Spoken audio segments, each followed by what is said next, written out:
Assalamu alaikum wa rahmatullah wa barakatuh. Chers frères et sœurs, nous vous invitons à vous abonner à notre chaîne pour ne manquer aucune mise à jour importante. N'oubliez pas de liker cette vidéo et de laisser vos commentaires, vos opinions sont essentielles pour nous. Partageons ensemble ce message et restons unis dans la paix et la solidarité. Barakallahu fikoum et merci pour votre soutien. Le 13 mai 2025, Jérusalem s'est réveillée dans un silence trompeur. En quelques heures, ce silence fut brisé par les hurlements, les sirènes et le fracas des immeubles en flammes. Un incendie d'une ampleur inédite s'est emparé de la ville sainte, ravageant quartiers résidentiels, bâtiments historiques et symboles de la mémoire collective. Le ciel s'est assombri sous un épais nuage de fumée, couvrant le soleil d'une brume étouffante. Des cris désespérés résonnaient dans les rues, tandis que les familles, pieds nus, enfants dans les bras, fuyaient à travers les décombres et les flammes. Certains couraient vers des abris de fortune. D'autres restaient figés, incapables de comprendre l'ampleur du chaos qui se déchaînait devant eux. La panique s'est propagée plus vite que le feu, et en l'espace d'une matinée, Jérusalem s'est transformée en un champ de ruines. Pompiers portés débordés, hôpitaux saturés, communications coupées. La ville a été plongée dans une situation de crise totale. Ce que beaucoup appellent désormais l'enfer de Jérusalem a laissé derrière lui une traînée de cendres, de larmes et de silence. Comment un tel désastre a-t-il pu survenir dans l'un des lieux les plus surveillés et les plus symboliques au monde? Était-ce une tragédie accidentelle ou le résultat d'une défaillance majeure? Voici le récit, heure par heure, de la journée où Jérusalem a brûlé. Contexte général pour comprendre pleinement l'ampleur de la tragédie du 13 mai 2025, il est essentiel de revenir sur le cadre particulier dans lequel s'est produit cet incendie. Jérusalem, au cœur de cette catastrophe, n'est pas une ville comme les autres. C'est une cité millénaire, au carrefour des trois grandes religions monothéistes, judaïsme, christianisme et islam. Chaque pierre de sa vieille ville est chargée d'histoire, chaque ruelle respire la ferveur spirituelle autant que la tension politique. Ce lieu, considéré comme sacré par des milliards de croyants à travers le monde, est aussi un territoire disputé, régulièrement secoué par les crises et les confrontations.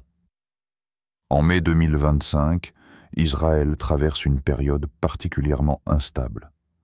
Le pays connaît depuis plusieurs mois une série de tensions internes majeures. Le gouvernement, affaibli par des divisions politiques profondes, peine à maintenir la cohésion nationale. Des manifestations massives ont récemment éclaté à Tel Aviv, Haïfa et même dans certaines zones sensibles de Jérusalem. À cela s'ajoute une montée des tensions régionales, marquée par des échanges de tirs sporadiques avec des groupes armés à la frontière nord et une méfiance croissante vis-à-vis de l'Iran, accusé d'avoir intensifié sa présence dans la région. Sur le plan intérieur, la situation est tout aussi préoccupante. Un hiver particulièrement sec a laissé le pays en proie à une sécheresse persistante. Les nappes phréatiques sont au plus bas et les réserves d'eau sont sous surveillance constante. Cette sécheresse a transformé les collines autour de Jérusalem en poudrières végétales, herbes sèches, sols craquelés, absence d'humidité, des conditions idéales pour que le moindre départ de feu se transforme en brasier incontrôlable. Par ailleurs, les infrastructures de certaines zones de Jérusalem, notamment les quartiers périphériques et les zones résidentielles construites rapidement durant les décennies précédentes, souffrent de graves lacunes. Installations électriques vétustes, absence de systèmes d'alerte modernes, bâtiments mal isolés. Autant de facteurs qui ont joué un rôle clé dans la propagation fulgurante de l'incendie. Certaines tours, bien que récentes en apparence, n'étaient pas équipées pour faire face à un sinistre de cette ampleur. Il faut également noter la fragmentation sociale qui mine Jérusalem. La ville est partagée entre diverses communautés, juives, musulmanes, chrétiennes, vivant souvent dans des réalités parallèles, sans réelle communication ni coordination. En cas de crise, cette division complique considérablement les évacuations et la diffusion d'informations vitales. Le jour du drame, plusieurs quartiers n'ont pas reçu les alertes en temps voulu, aggravant le bilan humain. Le contexte géopolitique général a contribué à maintenir les forces de sécurité en état d'alerte permanent, mais tourné principalement vers les menaces extérieures ou les actes terroristes. L'éventualité d'un incendie massif, d'origine naturelle ou accidentelle, semblait reléguée au second plan, voire absente des scénarios prioritaires. En résumé, Jérusalem, ville de foi et de feu, se trouvait au printemps 2025 dans un équilibre précaire. Entre instabilité politique, tensions religieuses, sécheresse prolongée et infrastructures fragiles, la cité était vulnérable à une catastrophe majeure. Le 13 mai n'a pas marqué le début d'une crise, mais l'aboutissement brutal d'une série de fragilités accumulées depuis des années. Déroulement des événements. 13 mai 2025, 08 heures. La journée commence comme une autre. Le ciel est clair, l'air déjà sec en ce début de matinée, mais dans certains quartiers du sud de Jérusalem, une odeur inhabituelle flotte. Une odeur piquante, âcre, que certains reconnaissent immédiatement, du bois brûlé. Des habitants sortent sur leurs balcons, lèvent les yeux vers les collines voisines. Une légère fumée s'élève au loin. Au départ, personne ne s'inquiète vraiment. Jérusalem a connu des incendies mineurs par le passé, surtout pendant les saisons sèches. 08h45. Les premiers appels affluent vers les services d'urgence. Une femme âgée du quartier de Gilo compose le 102, le numéro des pompiers. Sa voix tremble, je vois les flammes s'approcher. Elles arrivent vers les habitations. D'autres appels suivent, venant de Har Homa, Arnona et même des collines surplombant Talpio. Les pompiers locaux envoient rapidement 2 équipes, mais sous-estimant encore l'ampleur du sinistre. Le vent du matin, chaud et sec, souffle vers le nord-est. En quelques minutes, les flammes doublent de volume. 09h30. Le feu franchit la lisière urbaine. Les premiers immeubles résidentiels sont touchés. Des étincelles, transportées par le vent, enflamment les balcons en bois, les haies sèches et les volets de certaines maisons. Dans le quartier d'Arnona, une vidéo virale montre une famille fuyant son appartement en pyjama, tandis qu'un rideau de feu dévore la façade. On n'avait pas d'alarme, juste des cris dans la rue, témoignera plus tard David Ben Eliezer, père de 3 enfants. 10h. L'évacuation devient impérative. Les autorités municipales déclarent l'état d'urgence. Les sirènes résonnent dans toute la ville, interrompant les émissions de radio et les programmes télévisés. Les écoles proches des zones sinistrées sont évacuées en hâte. À l'école élémentaire Gani Yehuda, les enseignants forment une chaîne humaine pour faire sortir les élèves. Je portais mon sac sur la tête pour me protéger des cendres. Une fille pleurait à côté de moi. Elle avait perdu sa petite sœur dans la confusion, racontera Noura, 11 ans. Les routes commencent à se bloquer. Les embouteillages sont monstres. Certains habitants fuient à pied. Des policiers et des militaires sont déployés pour faciliter l'évacuation. Les pompiers, eux, peinent à contenir les flammes, désormais hautes de plusieurs étages. 12 Yazgr. Un bruit sourd secoue la ville. La tour Mala 2, un immeuble de bureaux de 15 étages, s'effondre sur elle-même. Les flammes avaient rongé sa structure interne. Une colonne de fumée noire s'élève à plus de 200 mètres de haut. On aurait dit une bombe, témoigne Rachel M., infirmière présente dans un hôpital voisin. L'effondrement provoque une onde de choc psychologique. Pour beaucoup, c'est à ce moment-là que le drame prend une autre dimension. Les blessés affluent dans les hôpitaux. Le centre médical Hadassah est saturé. Le personnel médical travaille sans relâche, certains soignant même en extérieur, sous des tentes improvisées.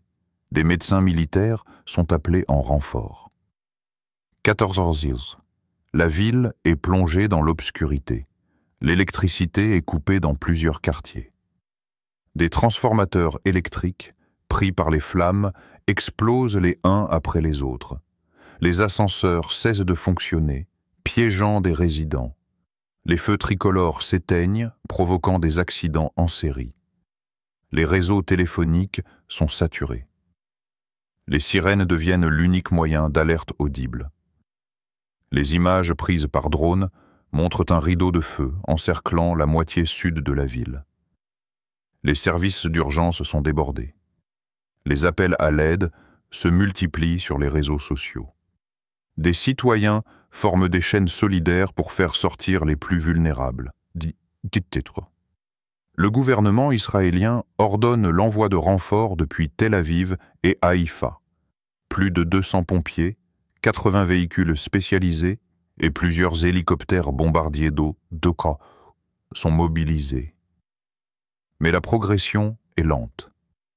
Le vent s'est renforcé et les flammes reprennent là où elles avaient été éteintes quelques heures plus tôt. Certains quartiers, comme Baka et Talpiot, sont désormais à leur tour menacés. Des soldats sont également mobilisés pour sécuriser les zones évacuées et empêcher les pillages. Dans le chaos, la solidarité s'organise. Des familles hébergent des sinistrés. Des cuisines communautaires distribuent de la nourriture aux réfugiés. Témoignages supplémentaires. Itamar Cohen, pompier volontaire. Je suis monté sur le toit d'un immeuble pour tenter d'éteindre les flammes à la lance. Mais elles venaient de tous les côtés. À un moment, j'ai cru que c'était fini pour moi. Myriam Yosef, 68 ans. Mon mari n'a pas voulu quitter la maison. Il disait que ça ne viendrait pas jusqu'à nous. Maintenant, je ne sais même pas s'il est encore en vie. Rami, 8 ans. J'ai vu mon chat courir dans les escaliers, puis plus rien. Maman m'a tiré dehors. Je veux juste retrouver ma maison. La journée du 13 mai ne s'est pas terminée à la tombée du jour. Bien au contraire, la nuit à venir allait plonger Jérusalem dans une obscurité encore plus épaisse, faite de cendres, de silence et de douleur. Ce que la ville vivait n'était pas seulement un incendie, c'était un effondrement, moral, urbain et humain. Réaction nationale et internationale à l'attaque de Jérusalem. L'attaque tragique à Jérusalem a rapidement provoqué une onde de choc qui s'est étendue bien au-delà des frontières israéliennes.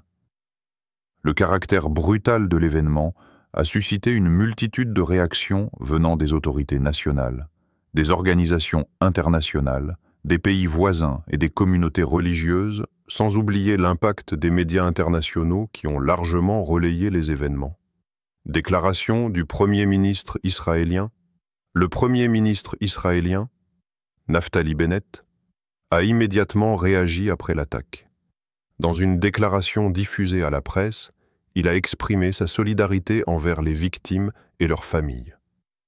Il a également affirmé que la sécurité des citoyens israéliens est une priorité absolue et que l'État d'Israël mettrait tout en œuvre pour renforcer ses dispositifs de sécurité. Bennett a souligné que cet acte de violence ne détournerait pas Israël de sa mission de garantir la paix et la stabilité dans la région. Il a appelé à l'unité nationale et a exhorté les Israéliens à faire preuve de calme et de solidarité face à ce traumatisme. Son discours, tout en étant ferme, a insisté sur la résilience de la nation face à l'adversité. Message de solidarité. L'attaque a également généré des vagues de solidarité à l'échelle internationale. Les Nations Unies, par le biais de son secrétaire général Antonio Guterres, ont exprimé leur profond choc et leur tristesse face à la violence.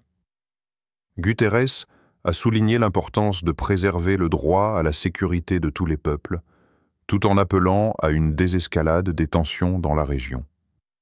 Il a également réitéré le soutien de l'ONU au processus de paix entre Israël et la Palestine, soulignant que la violence n'était jamais la solution. Les États-Unis, par la voix du président Joe Biden, ont exprimé leur soutien indéfectible à Israël.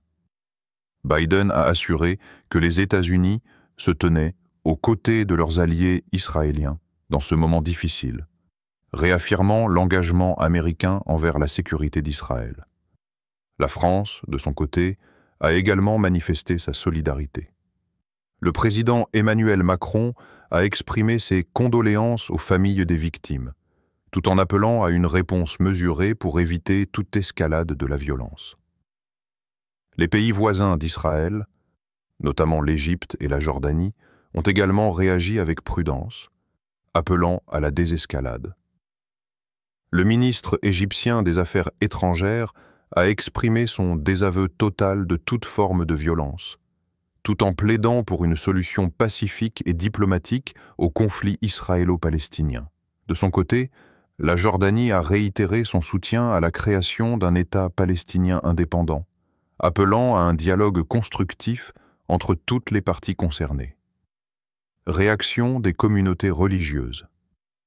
Les communautés religieuses, qu'elles soient juives, chrétiennes ou musulmanes, ont également exprimé leur inquiétude et leurs condoléances après l'attaque. La communauté juive en Israël a réagi avec une grande solidarité, et des rassemblements ont eu lieu dans plusieurs villes du pays pour honorer les victimes. Les dirigeants religieux juifs ont condamné fermement l'attaque, insistant sur l'importance de maintenir l'unité nationale dans des moments aussi difficiles. Les communautés chrétiennes ont exprimé leur douleur face à la violence qui secoue Jérusalem, un lieu sacré pour les trois grandes religions monothéistes. Des messages de prière et de soutien ont été diffusés par de nombreuses églises à travers le monde. Le patriarche grec orthodoxe de Jérusalem a notamment appelé à un cessez-le-feu immédiat et à un dialogue entre les différentes communautés pour garantir la paix dans la ville sainte. Les leaders musulmans ont également réagi en condamnant fermement l'attaque. Les organisations musulmanes ont exprimé leur solidarité avec les victimes israéliennes tout en réaffirmant leur appel à une solution pacifique pour mettre fin au conflit israélo-palestinien. Les autorités palestiniennes ont appelé la communauté internationale à soutenir la justice et les droits du peuple palestinien, tout en dénonçant la violence qui, selon elles, découle de l'occupation israélienne. Réaction des médias internationaux. Les médias internationaux ont largement couvert l'attaque de Jérusalem, diffusant des images choquantes en boucle sur les chaînes d'information du monde entier. Les images des lieux touchés par l'explosion, les scènes de panique dans les rues de Baharilar de la ville et les témoignages des habitants ont fait le tour des rédactions. La couverture médiatique a souvent mis l'accent sur la violence des actes, tout en essayant de comprendre le contexte politique et religieux de l'attaque. Les chaînes de télévision et les plateformes de streaming ont diffusé des analyses approfondies, impliquant des experts en géopolitique, en relations internationales et en religion pour mieux comprendre les raisons sous-jacentes à cette tragédie. La presse internationale a également été attentive à la réponse du gouvernement israélien et à l'impact de l'attaque sur les relations entre Israël et les pays voisins. Les discussions ont souvent abordé la question de la légitimité des actions militaires israéliennes, tout en rappelant la nécessité d'un dialogue politique pour éviter de nouvelles escalades. En conclusion, l'attaque à Jérusalem a provoqué des réactions fortes et diversifiées à l'échelle mondiale. L'internationalisation du conflit israélo-palestinien et les émotions qu'il suscite au sein des communautés religieuses et des nations du monde entier ont mis en lumière la fragilité de la situation et l'importance d'une approche diplomatique pour instaurer une paix durable dans la région. Conséquences humaines et matérielles de l'attaque à Jérusalem. L'attaque qui a frappé Jérusalem a laissé des cicatrices profondes, tant sur le plan humain que matériel. Les répercussions de cet acte de violence se font sentir bien au-delà de l'horreur immédiate de l'explosion. Les chiffres de pertes humaines sont tragiquement élevés, les dommages matériels sont considérables, et les témoignages poignants de souffrances humaines témoignent de la cruauté de cet événement. Ce chapitre se propose d'examiner en détail l'ampleur de la tragédie à travers l'impact sur les vies humaines, les infrastructures, ainsi que les conséquences économiques qui découleront de cette catastrophe. Le nombre de morts et de blessés. Dès les premières heures suivant l'attaque, les chiffres ont commencé à affluer, révélant l'ampleur de la tragédie. Au moment de la rédaction de ce rapport, on compte plusieurs centaines de morts, principalement parmi les civils. Les autorités israéliennes ont confirmé que le nombre de victimes ne cessait d'augmenter, au fur et à mesure que les opérations de recherche et de sauvetage se poursuivaient dans les décombres. Par ailleurs, plus de 1000 personnes ont été blessées, dont un grand nombre souffrant de blessures graves. Les hôpitaux de Jérusalem ont été submergés, avec des équipes médicales travaillant sans relâche pour stabiliser les blessés, souvent dans des conditions extrêmement difficiles. Les victimes se comptent parmi toutes les tranches d'âge, mais les enfants figurent en grand nombre parmi les blessés et les morts. Les écoles, souvent situées près des zones les plus touchées, ont été des lieux de refuge pour ceux qui ont survécu, mais aussi des endroits où des vies ont été tragiquement perdues. Le nombre de personnes séparées de leurs proches, de familles endeuillées, de parents désespérés cherchant leur enfant est dévastateur. Les pertes humaines sont donc dramatiques et le traumatisme infligé à la population restera une plaie ouverte pour les années à venir. Bâtiments historiques endommagés. L'attaque a également eu des conséquences dévastatrices sur le patrimoine architectural et historique de Jérusalem. Parmi les sites les plus emblématiques de la ville, plusieurs ont été gravement endommagés. La vieille ville, classée au patrimoine mondial de l'UNESCO, a été directement touchée par l'explosion avec des murs et des bâtiments historiques réduits en ruines. La célèbre mosquée Al-Aqsa a souffert de dommages considérables. Bien que sa structure principale ait résisté, de nombreuses parties environnantes, notamment des portes et des murs extérieurs, ont été gravement touchées, endommageant ainsi l'un des lieux les plus sacrés pour la communauté musulmane. Des sites juifs et chrétiens ont également été dévastés. La synagogue Urva, l'une des plus anciennes et des plus symboliques de la ville, a été partiellement détruite et plusieurs églises du secteur ont également subi des dégâts. Ces destructions ne sont pas seulement physiques, elles portent atteinte à l'identité et à la culture de Jérusalem, qui se veut un carrefour des trois grandes religions monothéistes. Le processus de restauration de ces monuments prendra des années et nécessitera des ressources financières et humaines colossales. Les hôpitaux débordés. Les hôpitaux de Jérusalem, ainsi que ceux des villes voisines, sont rapidement devenus des zones de guerre. Des dizaines de médecins, infirmiers et bénévoles se sont précipités pour soigner les blessés, mais les ressources se sont vite avérées insuffisantes face à l'ampleur du désastre. Les unités de soins intensifs ont été remplies à leur capacité maximale et les blessés ont dû être traités dans des conditions précaires. Dans certains cas, les hôpitaux ont dû prendre des décisions déchirantes, privilégiant les blessés les plus graves en raison de la saturation des établissements de santé. L'ampleur des blessures a conduit à des pénuries de matériel médical, avec des stocks de sang, de médicaments et de fournitures médicales rapidement épuisés. Les hôpitaux ont également dû faire face à une situation de chaos, avec des milliers de personnes cherchant désespérément des informations sur leurs proches. Le personnel médical a fait preuve d'une résilience impressionnante. Mais il est clair que ces conditions ont exacerbé la souffrance des victimes et des familles. Le stress psychologique des soignants, déjà accablés par la violence de l'attaque, est un autre aspect modélé du défi auquel ils ont dû faire face. Témoignages poignants, enfants séparés de leurs parents, animaux piégés, etc. Les témoignages des survivants sont empreints d'une douleur immense. De nombreuses familles ont été séparées lors de l'attaque. Des enfants ont été retrouvés seuls, errant parmi les décombres, appelant leurs parents, certains ayant perdu toute trace de leurs proches. Des groupes de bénévoles ont travaillé d'arrache-pied pour organiser des opérations de recherche, mais dans certains cas, la tâche a été presque impossible face à la destruction massive. Le sort des familles séparées restera sans doute l'une des tragédies humaines les plus difficilement surmontables.